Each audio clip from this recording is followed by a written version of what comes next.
Hello, everybody. Welcome to the shir that we will be giving about the third Beis Hamikdash and how it will be for eternity, forever. Just give me a moment. I'm going to send out the link to the entire world. Be with me for just one more minute.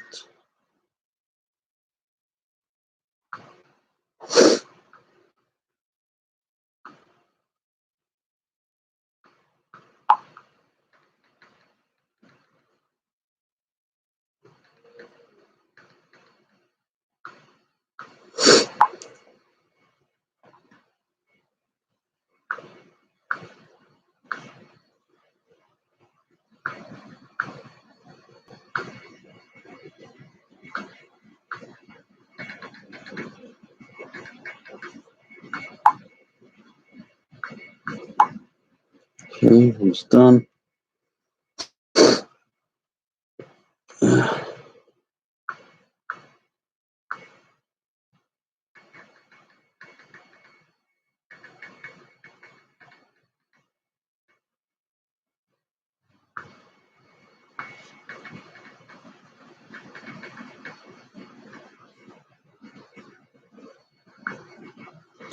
Okay, back to you.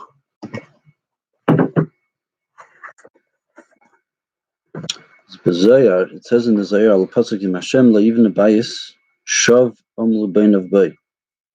Zayar explains the pasuk that says in Tehillim, if the Eibusha doesn't build a house, then it's for nothing. Amlu Bein of Bay, the people that build it, it's for nothing. Meaning, something that's not built by Hashem doesn't have that same eternity as any house that let's say a contractor builds. Here he explains, Shabai Sarishim Vasheni Hem Ben Yana de Barnash, the Leis Beik Yuma Klau. Zohar explains this in terms of the holy temples, the Batim Mikdoshim. So the first and second temple that stood, they were buildings that were built by human beings. And these buildings, Leis Beik Yuma Klau, has no existence whatsoever. Aval Bayis HaShlishi, the third Beis Hamikdash, the Archa Shebinyana de Kutrabrichu, this is built by Hashem himself.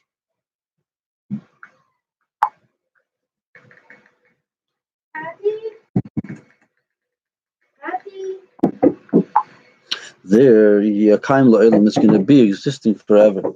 So Maya Shaycha Shel Bayis HaShlishi Dafke La'in de Binyana Keshbicha V'Kim Nitzchi.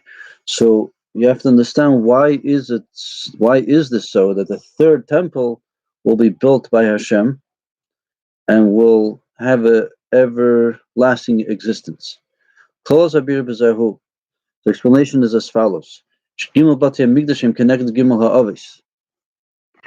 Three temples are connected to the three of the forefathers.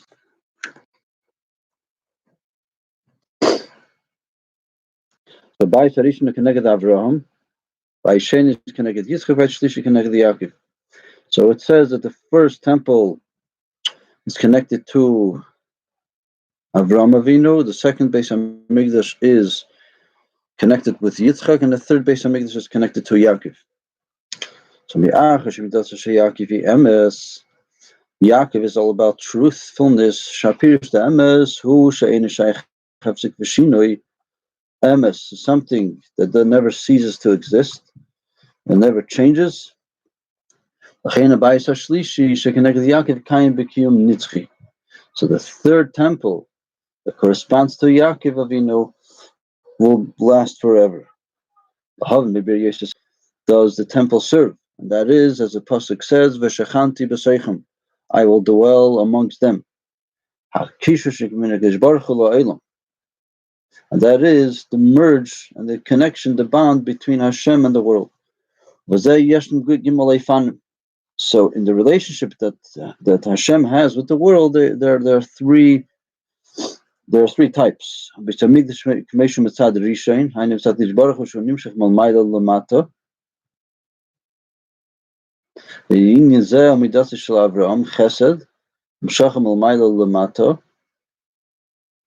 This is Avraham.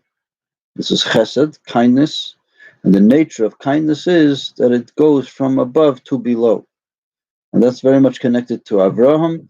And that's what mode the first temple was in. The mode of kindness, Chesed. Which again is connected to Avraham Avinu. We all know Avraham Avinu was a very kind person. He would go out of his way for others. So that's why the first temple is connected to Avraham. Then we have it the way it's connected to the world.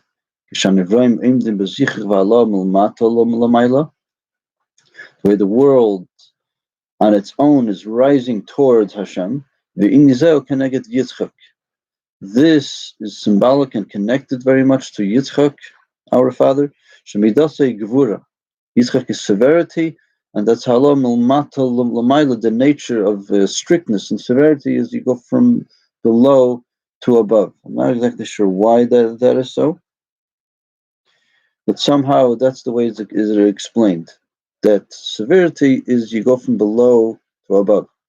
And then you have Mitzat Shlishi, Hainu Kishim Beis, and Yom Miyachad. Then you have the third. The third is when you combine it, you make a hybrid between the previous two, which is above and below. Then you have the third entity, you have that. That's how it's connected to Yaakov. Midas Hatiferes, Midas Ha'emesh Mavrich Menakotza Elakotza, that it connects from one extreme to the other. It takes the furthest above extreme and the furthest below extreme and ties them together until they become one single entity. So you have the one that is chesed, kindness. Then you have the second based on Midrash is Gevura. That's the world from below lifting itself up to Hashem. Then you have the third, that is the merge and the hybrid between 1 and 2. Should be given Bati Migdash, and with this we could explain the difference between the 3 temples. The times and during the time of the first temple, the Jewish people were mainly, they were supposed to be tzaddikim. Meaning that their mission in that period of time, while the first temple stood, was to draw down godliness into this world.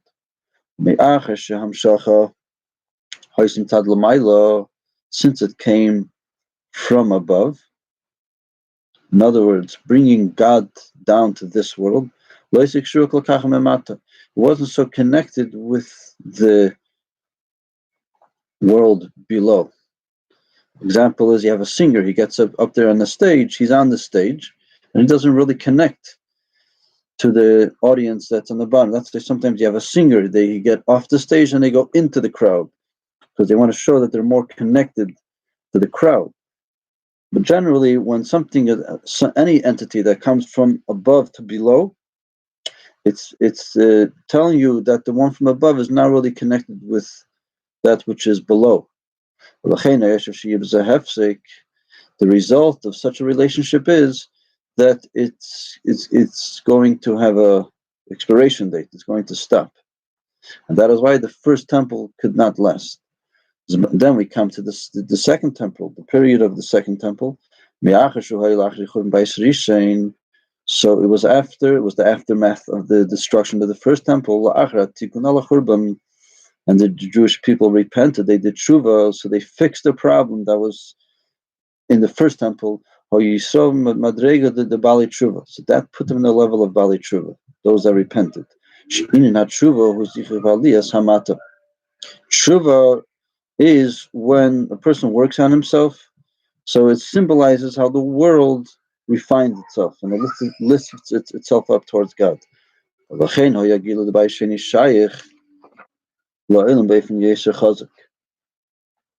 That's why the world was more connected to God during the period of the second temple. Because again, this is already the world is working on itself, refining itself. That's why it says that in fact the second temple was greater, was more advanced and more upgraded, to use the modern terms, than the first temple. Like we see today, when a new model of a smartphone comes out, it's more advanced, faster, better than the first model. So you have the second model of the temple is better than the first. But it's not just better randomly, as the Rebbe is explaining here. It's because the world has already refined itself, so it made itself more of a vessel to be connected to godliness. And it actually lasted for a longer period of time. So this symbolizes it even more, how it's connected more to Hashem than the first temple, which was only again from above to below, where godliness did not have the greatest or closest relationship with the world. So now, as great as the second temple was, there was a limit. There was a limit because it only stood for a certain period of time. Comes the third temple, which we're all waiting for, which, as we said before, the third temple is a merge between the first and the second. In other words, as they say, you could have the cake and eat it too, or the best of both worlds. So it will have an everlasting entity to itself. It will last forever. Why? Because in the times of Mashiach, when we'll have the third temple, the boundaries and the confinements of this world will be in an unconfined form. It's hard to understand, because in the world that we live in today, either something is confined or it's not confined. But a very, very fascinating phenomenon will exist when Mashiach comes. You'll have these two phenomena together at once. The infinity and finite will merge in the most streamlined way. But here comes the question: how is this possible? How could finite and infinite be merged together as one entity? So the answer to this could be explained what we brought in the beginning of this class, what the Zohar says, that the third temple will be built by Hashem himself. We say every day in davening, in Sukkot de Zimra, that Hashem builds up Jerusalem, points out the Zohar and says, will be him, God himself, and nobody else. So when we have something here, the Rebbe is going to share with us a piece of deep ideas in Chassidus, and that is, you have something that's called Etzem and Giluyim, something that's the essence and something that's just a ray of light of the essence. So and the best example is brought of a sun. You have the ball, planet, whatever they call the sun itself, the actual sun, and then you have the rays of light that comes from the sun. So the same thing is with Hashem. There's the essence of Hashem, and then there's just the rays of light that emanate from Hashem. So Kisham Shachi Migiloim says the Rebbe, when we have an emanation coming from Hashem, Shekol Gilik Chol Shi Nan Naila Yesh L'Tzir V'Geder, as great as a revelation of Hashem is, it has some shape and form to itself. And so when something is not essential, it's not coming from the essence of Hashem, so the above and below take on their own respectful, respected identity. There's what's above and then there's what's below. However, when we have the revelation of the core essence of God himself, as it says in Hosea, and on the third day, I'm not sure what the third day is alluding to, but I know it is talking about the times of Mashiach, and that time, Yikimenu, God will sustain us, and we will be sustained and kept alive in front of him. Meaning, the core essence of Hashem will keep us sustained and alive. When we're dealing with the essence of Hashem, you can't give it any title whatsoever. In the most beautiful words, says the Rebbe Rashab. The Rebbe quotes from the Rebbe Rashab that he says that you can't You can't confine it, and you can't even confine it to infinite. You can't even say that it's an infinity. It's just beyond any title whatsoever. Then, at that time, when Mashiach comes, we'll have the revelation of Hashem Himself, the core essence of Hashem. That's when it's going to make sense, where the finite and infinite are going to be truly one.